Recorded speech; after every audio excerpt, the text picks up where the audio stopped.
You pray. You avoid sins. You try to obey Allah. But deep inside, you feel better than others. That feeling could erase more good deeds than sin ever did. Allah says in Quran, فَلَا تُزَكُّوا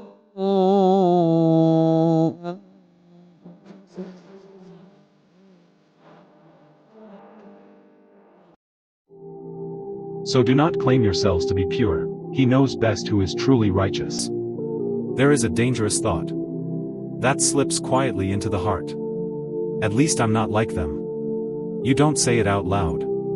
You don't post about it. But you feel it. And that feeling is self-righteousness. Allah doesn't love deeds without humility. Because deeds are from Allah.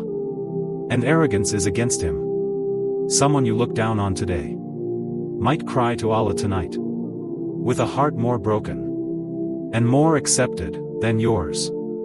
The Prophet, peace be upon him, warned us that a servant can speak words of pride that throw him into the fire, farther than the distance of the east and west. Real righteousness is fearing your own ending, not judging someone else's beginning. Comment, Ya Allah, protect my heart from pride.